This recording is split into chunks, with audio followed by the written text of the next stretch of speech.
Good morning, boss. Nandito tayo sa Bonifacio Global City, Taguig at kasama natin ang celebrity running coach, Coach Rio de la Cruz. Good morning, Coach. Good morning sa mga nanonood ngayong umaga.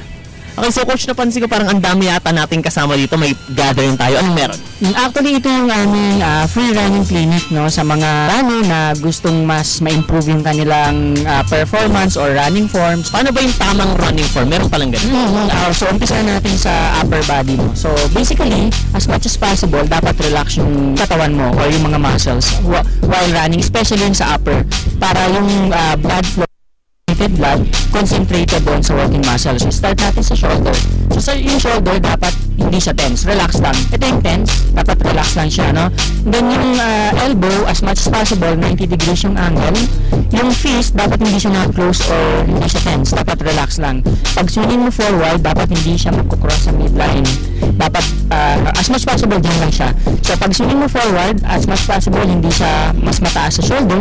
Pag swinging mo back, hindi naman siya sobrang layo dito sa yung hips. Kapag tension, ibig sabihin nagsusupply ka ng oxygenated blood doon. So, hindi mo naman siya kailangan. Kung mas relax ka, ibig sabihin yung concentration ng blood flow is going to your lower body or your sa legs mo para mas efficient yung running form mo. Pag foot strike naman, heel strike is very common kasi kapag naglalakad tayo, normal, heel strike talaga yan.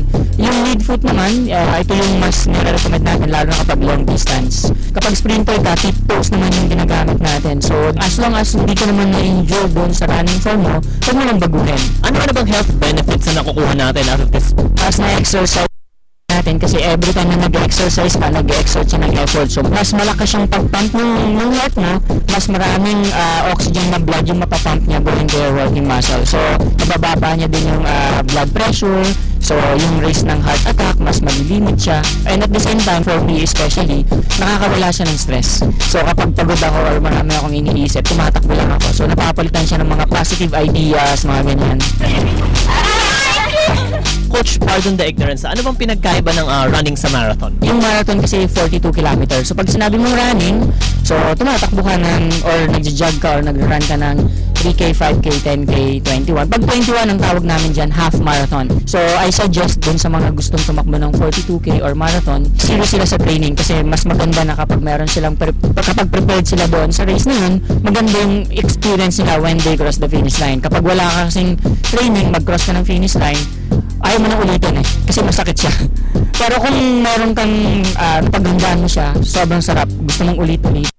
So, kaya nakaka-addict din yung running talaga. Coach, ano bang proper attire pagka mag-engage tayo dito? Pwede ba nakachinelas lang or something? Pwede naman kung wala ka talagang pambili. Kasi ako, nag-start din naman ako nung tumakbo. Nakapaa kapag grass yung tinatakbuhan ko or kapag sa rubberized or sa track oval. Kasi mas safe yun. Basically, sa climate natin dito, mas better kapag naka-jersey.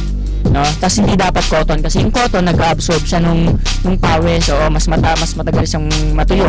Pero kung dry fit naman, mas better kasi mas madali siyang matuyo at mas magaan siya. Mas better din kung naka-shorts kaysa sa naka-jogging pants. Pero depende rin sa panahon, diba? Kung umaga, mas nilalamig ka, mas okay naman yan. Sa sapatos naman, nagde-depende yun kung anong foot type meron ka. Kung high arch ka, flat-footed, or pronation, or under pronation. Ang kagandahan at saka advantage lang ng running sa ibang sports is lahat halos tayo marunong tumakbo. Ito yung second or third na skill na natutunan natin nung bata tayo, diba? So, bumagapang ka, lakad ka, tapos tumatakbo ka. Hindi ka marunong tumakbo. It's a matter of correction lang nung proper running form. Ang advantage niya is hindi mo kailangan ng kalaro. Kailangan mo lang ng road.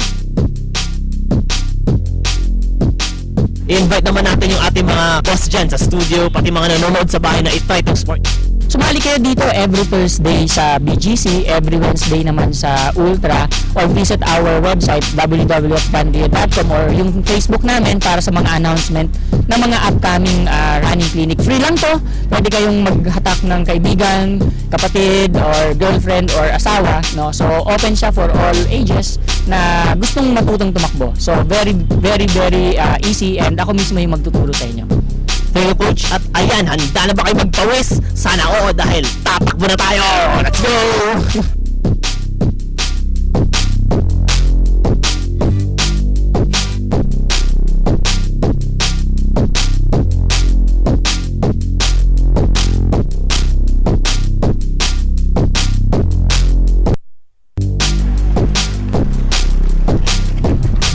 Yan, dito tayo kuya.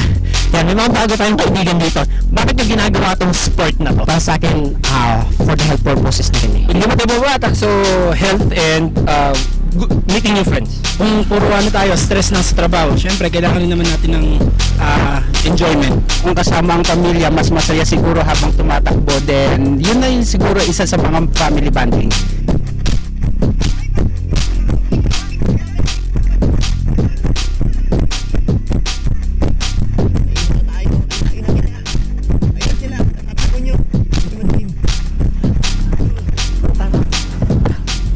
Time out muna. Ayun, I'm gassing.